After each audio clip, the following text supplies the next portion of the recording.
What if I told you one of the most influential political organizations in the Middle East began from humble origins? Grasping the history of the Kurdistan Workers' Party, or PKK, is vital to understanding the complex political and military landscape of the region. Born from struggle and conflict, the PKK has been a significant force, shaping the Middle East for decades. So, are you ready to journey through history? Today we delve into the evolution of the PKK, from its establishment to the present. The year is 1978, and in the heart of the Middle East, a new organization is born, the Kurdistan Workers' Party, or PKK. This organization emerged from the ashes of the tumultuous socio-political climate of the time. Its founders, a group of radical students led by Abdullah Öcalan, were driven by the vision of creating an independent socialist state for the Kurdish people. The PKK's initial goals were rooted in a desire for self-determination and cultural rights, fueled by decades of Kurdish suppression and oppression. These desires resonated deeply with many Kurds, leading to a steady growth in the PKK's ranks. The founders' vision seemed ambitious, even audacious, but it was grounded in a reality that many Kurds live daily. The PKK was more than just a party. It was a symbol of hope and resistance for the Kurdish people, a beacon in their struggle for rights and recognition. Little did the world know this was the beginning of a major force in the region. As the 1980s unfolded, the PKK began to make its mark. The dawn of the 1980s brought a new era for the Kurdistan Workers' Party, or PKK. It was during this time that the organization began to make its stand, sparking a series of events that would reverberate through the region for decades to come. The PKK's activities during this decade were characterized by a marked escalation in militancy. The group launched its first major military campaign in 1984, targeting Turkish military and police forces. This was not a sporadic uprising, but a strategic move. The PKK aimed to establish a foothold in the region, and they were prepared to fight for it. As the years passed, the PKK's influence grew. Its message resonated with many Kurds who felt marginalized and ignored by their governments. The PKK presented itself as a champion of the Kurdish cause, fighting for recognition and rights. However, this rise in influence did not go unnoticed. Regional governments, particularly Turkey, responded with force. A cycle of violence ensued, with both sides escalating their efforts in a bid to gain the upper hand. It was a time of turmoil and tension, with the conflict showing no signs of abating. But the PKK was more than just a militant group. It was also a political organization, fostering a sense of Kurdish identity and unity. It worked on building structures parallel to the state, such as courts, schools, and even tax collection systems. This was a crucial part of the PKK's strategy, as it sought to cement its position within Kurdish society. The 1980s were a pivotal time for the PKK. It was a period of growth and consolidation, but also of conflict and confrontation. The group's actions had far-reaching implications, shaping the course of Kurdish politics and contributing to the wider geopolitical dynamics of the region. By the end of the decade, the PKK had become a force to be reckoned with. Through its military campaigns and political activities, it had carved out a place for itself on the regional stage, setting the stage for the turbulent years to come. The following decades saw the PKK evolve in response to changing regional dynamics. As we move into the 90s and early 2000s, the PKK's activities shifted markedly due to a variety of factors. Let's first take a look at the 90s. This era was one of significant turmoil for the PKK. The organization faced considerable challenges, including increased international scrutiny and internal divisions. Despite this, the PKK remained active, engaging in guerrilla warfare and urban terrorism, while also beginning to express a more democratic, feminist, and ecological ideology. This shift reflected the PKK's attempts to appeal to a broader audience and legitimize its cause.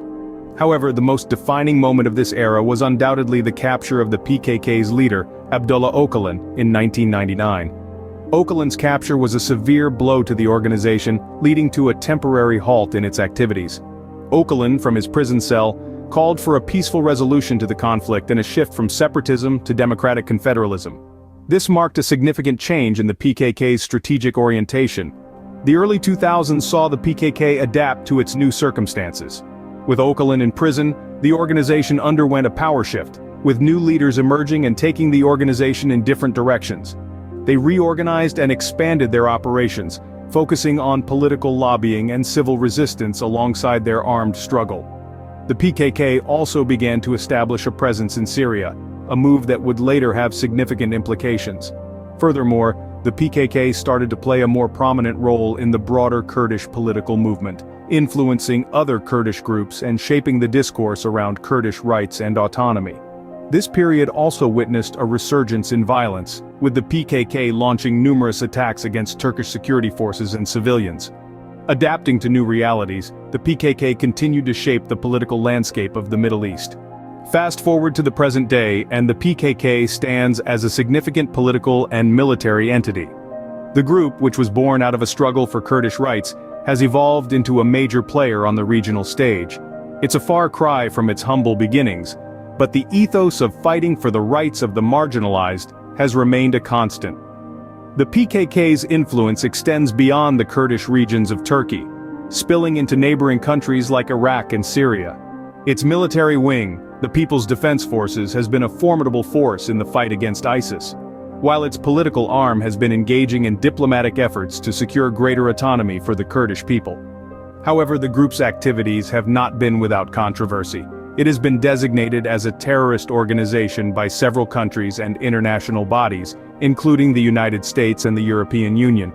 This designation has been a point of contention, with critics arguing that it undermines the group's legitimate political aspirations.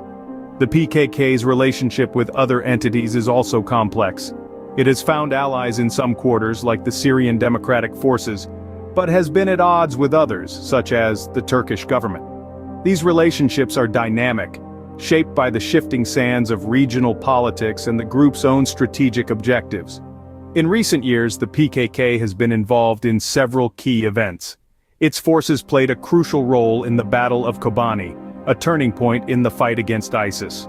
The group has also been grappling with internal divisions, with some factions advocating for a more radical approach, while others push for diplomatic solutions. Despite these challenges, the PKK remains a force to be reckoned with.